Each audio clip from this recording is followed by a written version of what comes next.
I'm Jason Ellis, and this is Tech Avail News. Today is Friday, March 12th. Happy Friday, everyone. Yesterday was a pretty busy news day, so let's get into yesterday's headlines to know going into your workday today. A well-deserving news story, Eddie Murphy will be inducted into the NAACP Image Awards Hall of Fame come March 27th. Arsenio Hall, of course, his co-star from Coming to America, will be presenting him this honor. So well-deserved. Eddie Murphy is a legend, a living legend, coming from Saturday Night Live to what he just released over the weekend, Coming to America. He has won an Emmy, a Golden Globe, a SAG Award, Grammy, and has an Oscar nomination. So to have this come for him is fantastic, and obviously a long time coming because his career has already spanned 40 years. But congratulations, great inductee to the NAACP Image Award Hall of Fame. Netflix has begun cracking down on password sharing for their streaming service. Streamable announced that Netflix is testing out a new feature currently only on TV-based apps, questioning, are you a user in this household? Not too surprising, back in 2019, Chief Product Officer Greg Peters mentioned that they were starting to investigate password sharing, obviously because that is a big hit to a subscriber-based platform when multiple subscribers are only on one account. So who knows how Netflix is actually going to properly limit password sharing. It may be IP-based, it might be location-based, but right now it's definitely in the early phase. But something that Netflix should look into. I know many people who do share Netflix accounts. I don't know if that's a good or bad thing, but more of a heads up. We'll see how Netflix rolls out this control. Other streaming news, Warner Media announced that they are predicting subscribers for HBO Max will hit between 120 and 150 million subscribers by 2025. Right now, their original forecast was 75 to 90 million. So that's a pretty big step up. Combined with HBO Max has 41.5 subscribers. I believe half of that is actually HBO Max sold subscribers. So their prediction of that jump from 120 to 150 is a pretty massive statement. That said, come June, they are rolling out their AVOD service, their ad-based service. So that alone will add probably a big swell of subscribers who do not want to pay their pay tier format. So that will change things, but pretty big jump from 75 million to 120 million. But good luck, why not? Compared to Disney Plus, they have already hit 100 million subscribers 16 months after launching the service. That crushed any predictions that they originally had on the onset. So right now they're predicting by 2024, late 2024, which is going to be their 5-year mark, between 230 and 260 million subscribers. That's massive. Netflix right now is just above 200 million subscribers, and they've been around a lot longer. So seeing HBO Max and Disney come out with these predictions is a pretty big eye-awakening, and hopefully Netflix and the other streamers take note and start challenging these predictions and make their own styles and start standing out from the pack as well. I think everyone is dreading but also excited, but some companies have started to announce when offices will start to reopen. Granted, it's not going to be anytime too soon, but with Biden's address yesterday stating that May 1st, anyone over the age of 16 has the right to get the vaccine, and he's now targeting July 4th as a proper reopening of the economy. Unfortunately, our work from home is starting to come to an end. I know some people are very excited about that. Others are not. I'm in the middle. But Warner Media has started to send out notices for the many companies under the umbrella eyeing either a August come back to the office or a September. Even Discovery has extended their work from home from June to now September. So it looks like a lot of the companies are eyeing September as an official we're coming back to the office. I truly hope that it's not going back to what it used to be. telework is working. I think it's time to really show if your employee worked at home for the past year very well, trust them. That's the whole point of hiring someone. If they don't do the job, you can fire them, but they don't need to always be in the office with, a partner or a boss looming over their shoulder.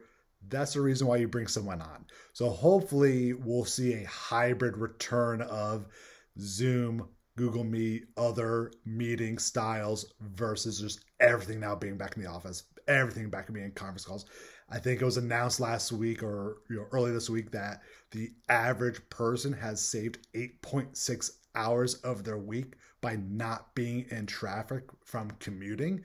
So why are we trying to go back to something that takes time from your day? So hopefully this rollout will be a hybrid version, but September looks like the eyeing of reopening offices. Village Roadshow has brought Christina Norman onto the board of directors.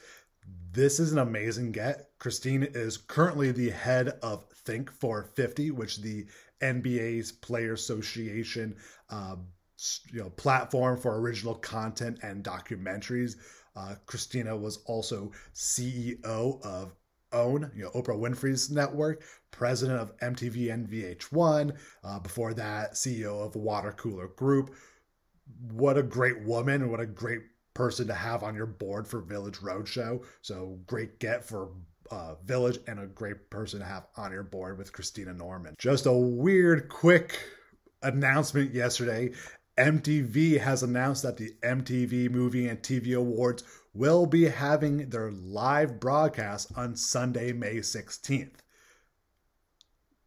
What? I don't understand how you can make that announcement. They also semi-masked it by having two other announcements with it, that they're doing a weekend of movie awards with a reality focus. Why do you expect people wanting to go back to an award show in a closed theater? I don't know how they're doing it, but to have this announcement come out now with vaccine rollout becoming official May 1st, who knows? Maybe this is just a prelim announcement because they didn't really have any details to it, but seems a little surprising to come out with that statement. In the attachment news front, the Boys SpinOff has announced 2 cast members to the series. This is the series that is going to be concentrating on the College of Superheroes in the Boys universe. So Lizzie Broadway and Jazz Sinclair will be joining this young superhero cast. Jazz Sinclair, from Chilling Adventures of Sabrina, and Lizzie Broadway is actually a Broadway actress. So 2 starts. I love the Boys, so I'm very excited. I hope this spinoff is going to do justice and have the same tone.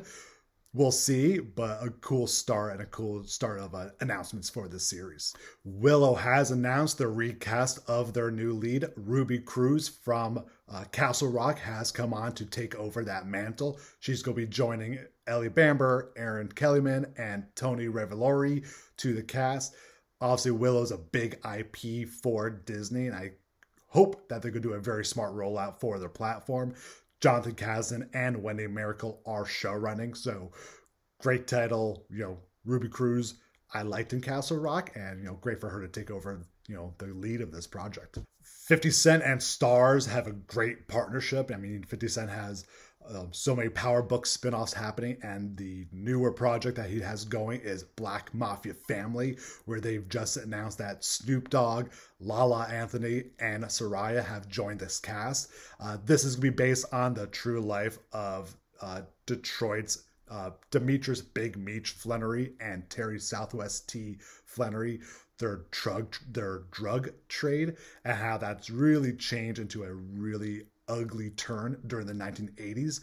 Randy Huggins is the showrunner, so the partnership from Starz and 50 Cent, great momentum going forward. Kiersey Clemons is officially back on to the DC feature The Flash. She was originally a part of it during the Justice League playing Iris West.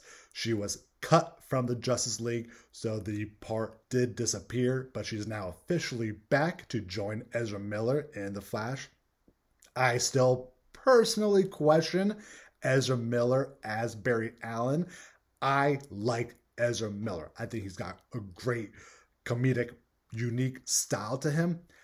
I'm just a nerd. I don't see him as Barry Allen. Barry Allen has a very specific comedic tone, almost like a Ryan Reynolds. So I just have not been a fan of him.